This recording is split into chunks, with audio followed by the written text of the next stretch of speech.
السلام علیکم ورحمت الله وبرکاته.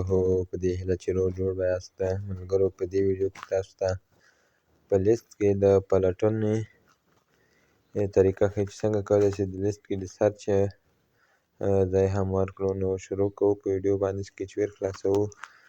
کله مو چې سکیچ خلاص کړو نو یو پروجیکټ جوړوو، نوم ورکوو، مثال پلټنه کول. نو کریټ باندې کلیک کوو. کله چې په کریټ باندې کلیک کړئ خپله تاسو ته یو دا صفحه خلاصیږي. نو تاسو کولی شئ مثال دلته لومړی موږ یو کسټم ویو جوړوو، نوم ورکوو. مثال تاسو هر نوم ورکوئ، خو مثال زه نوم ورکوم کسټم. کله مو چې کسټم نوم ورکړ نو اوس راځو د دغه ډیزاین ته. لومړی راخلو کارد ویو چې ولاړوالی مثال 55 ورکوو. او اوس راځو انجکټ برخې ته. د دې کارد ایولیشن یعنې سیوری چې ده 5 کوو، او ګردوالی چې ده مثال 9 یا هم 5، دا هم 5 کوو. اوس راځو د دې شاوخوا فاصله 10 کوو. مثال سیوری چې مثال هغه وي نو کموو یې 5 او 7 دانې 7 مو که. اوس راځو د دغه کارد ویو دا فیلینګ چې ده 0 کوو. بیا پکې لاینر ولاړوالی هم 50 کوو. له هغه نه بعد راځو بل لاینر راخلو، د ده سور چې ده 5 کوو یا هم پلس. اوس راځو د ده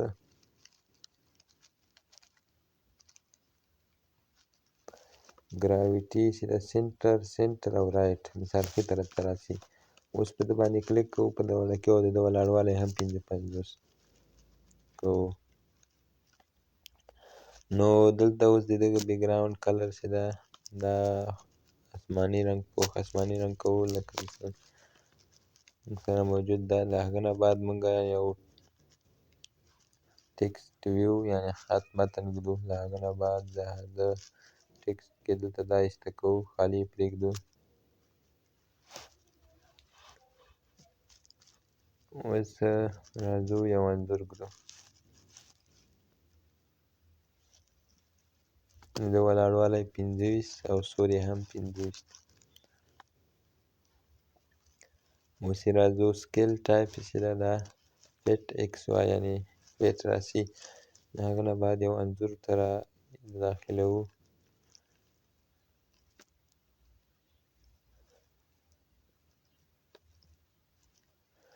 نو دا به اوس د باندې به کلیک کوو، سیو به یې کوو.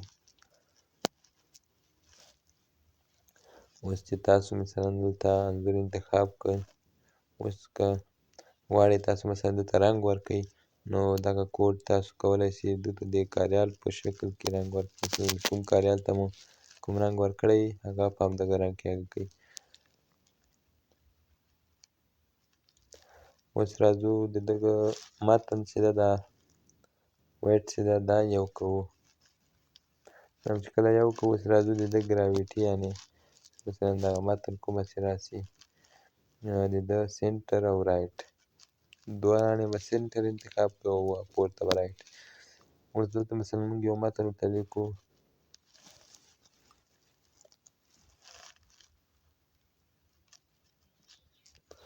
نو دغسې تاسو متن داسې د پښتو متن ستاسو په دغه سټایل کې راځي. اوس راځو د ده شاوخوا فاصله 10 کوو. د دغه ټول کارد ویو او انځور کارد ویو او د انځور فاصله د وړوکی انځور چې رنګ مو ورکړی د ده فاصله به هم شاوخوا 10 کوو. د کارد ویو فاصله خو مخکې موږ 7 کړې وه، هغه هم همغسې صحیح ده. اوس د دغه بیکګراوند بیا سپین ورکوئ رنګ. له ده نه بعد به راسو مین اکټیویټي ته. مین اکټیویټي نه به دغه ټول بار چې ده دا غیر فعاله کړو، سیو به یې کړو. نو اوس راځو دلته لاینر وي راخلو. لاینر وي دا مو چې کله راواخیسته اوس به د دغه سور چې ده دا میچ فرنټ کړو. او دلته به تاسو اوس یو ټول بار لپاره مثلا چې کوم یو پورته متن هغه وي پټه وي هغه باندې مثلا دلته هغه کوو. نو د ده ولاړوالی هم ۵۵ کوو او دلته اوس یو انځور بیکګراونډ رنګ یې ورې خپل رنګ ته وربدلوو.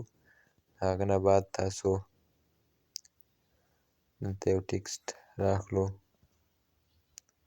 ګراویټي یې سیده سینټر له ده نه بعد سیده دلته یو انځور هم اچوو.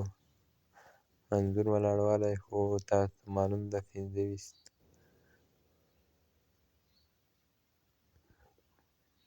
نو اوس په همدغه ترتیب سره دا فټ ایکس وای کوو او دلته اوس یو دوه انځورونه ورته راخلو په سپین رنګ کې. یو د سرچ لپاره سرچ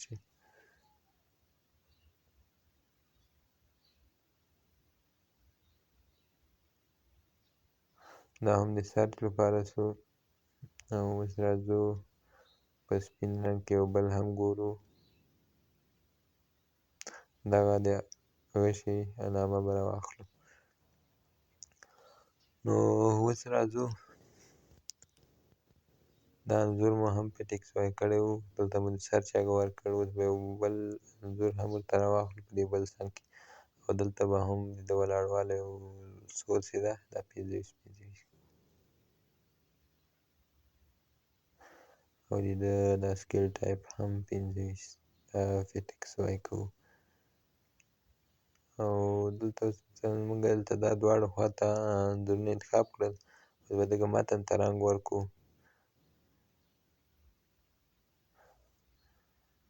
او د ده دا ویټ چې دا به مو یو کړو. کله مو چې دا یو کړ اوس به راسو د ده دا فیډینګ چې ده دا به ۰ کوو لومړی. هغه نه بعد اوس راسو شاوخوا فاصله د دې انځورونو به ۱۰ عدده کړو، د هر یو انځور دواړو انځورونو به ۱۰ عدده کړو. نو هغه نه بعد به د دغه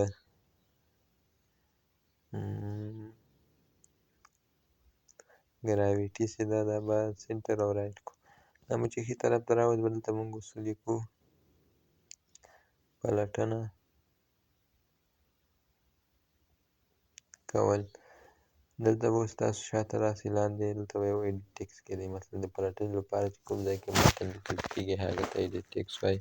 د ده ولاړوالی به تاسو ۴۵ هم کوو، فیډینګ یې ۰ کوو، هغسې ده دا سوري چې ده دا به میچ فرانټ کړو.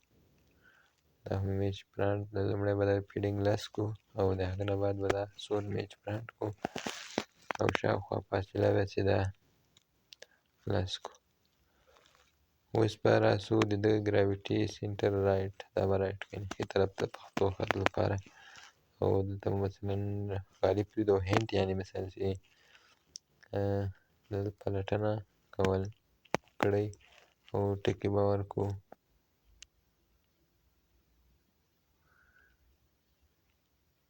دغه به ایسته کړو انګلیش ټکی سیو.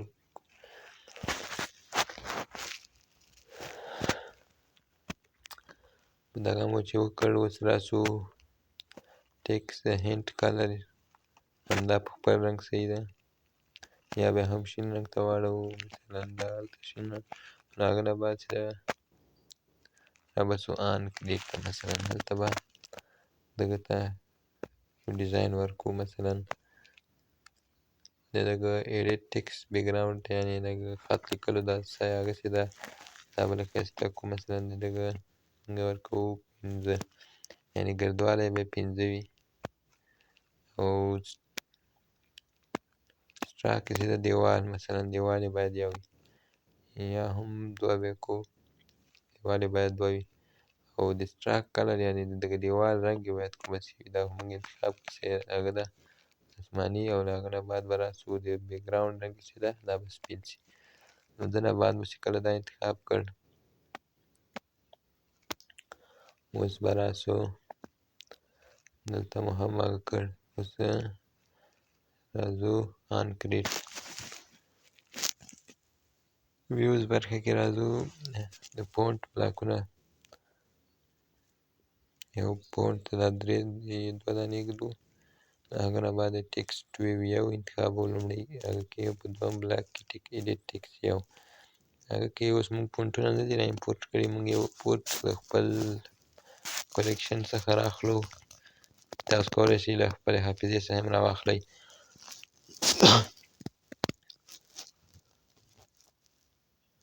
او دلته تاسو سانس انتخاب کړئ او په ټایفیس کې نارمل تاسو چې هر رقم سایز پکې کولی شئ هم هغه انتخابولی شئ. کله مو چې دا هغه کړل اوس به راسو نور کار یې پاتې دا دی لیست ویو. مثلا دلته به لیست ویو انتخاب کړو. ما به چې لومړی به د دغه دا ډیوایډر هایټ چې ده دا به 0 کړو او پیډینګ به هم 0 کړو او په دریم قدم کې به تاسو د دغه کسټم ویو انتخاب کړئ چې کسټم په نوم مو جوړ کړی و. هغه نه بعد به راسئ آن بینډ کسټم ویو. اوس چې کله دلته راغلو نو تاسو به لومړی چې داسې فونټ مثلا همغه متن ته ورکړئ کوم کسټم کې هغه متن کړی و. السلام علیکم ورحمة الله وبرکاته مو چې ورته هلته لیکلی و.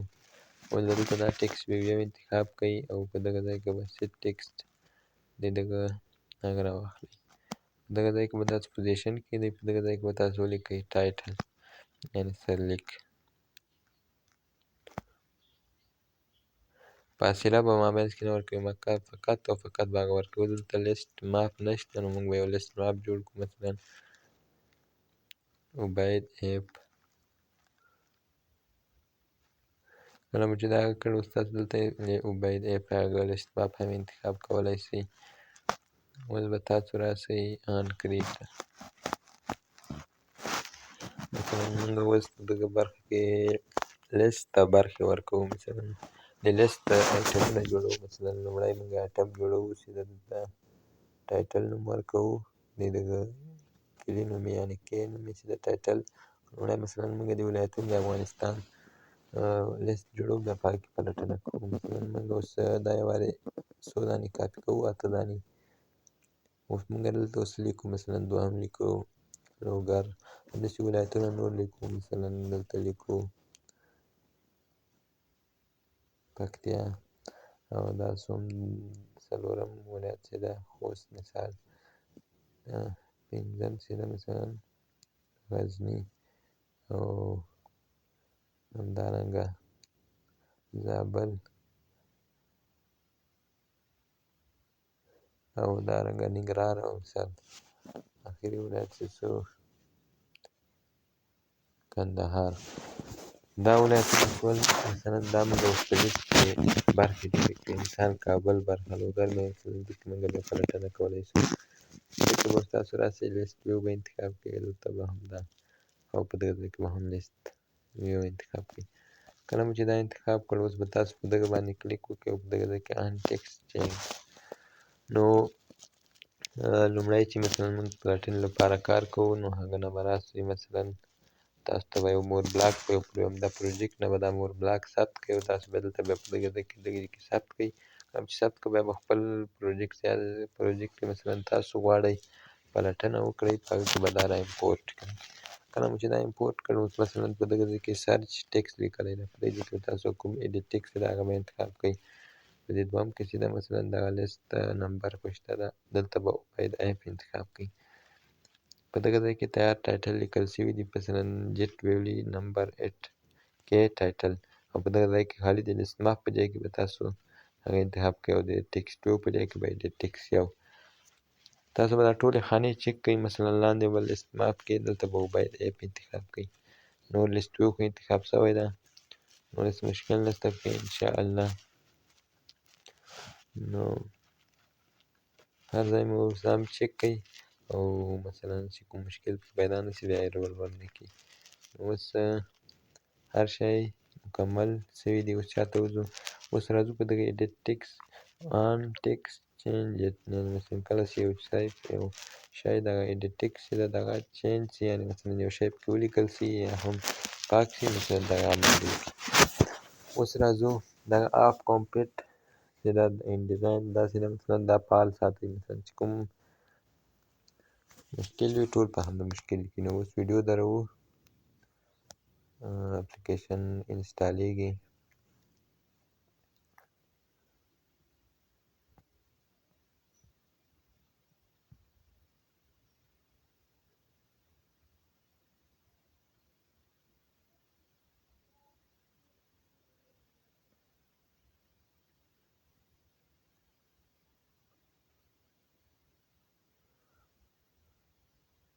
نو اپلیکیشن انسټال شو، مثلا دا لیست جوړ شو موږ د ولایتونو، اوس موږ پلټنه پکې کوو. مثلا دلته لیکو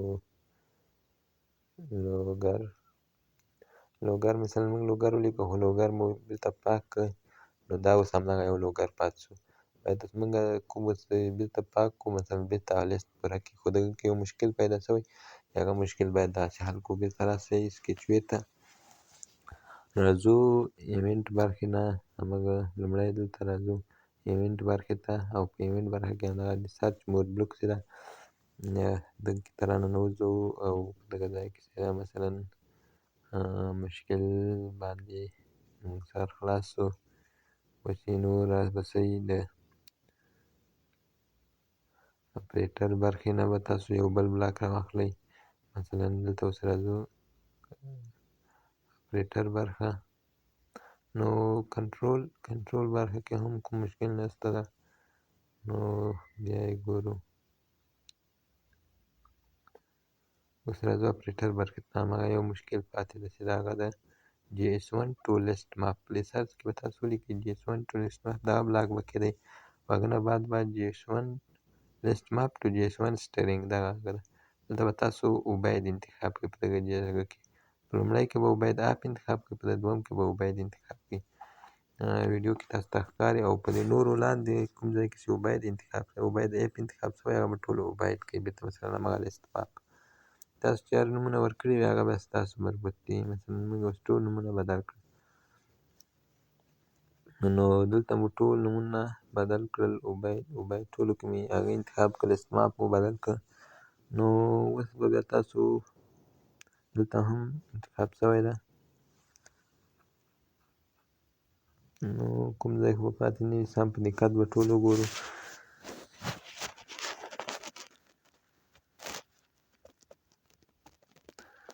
نو دا هم صحیح ده.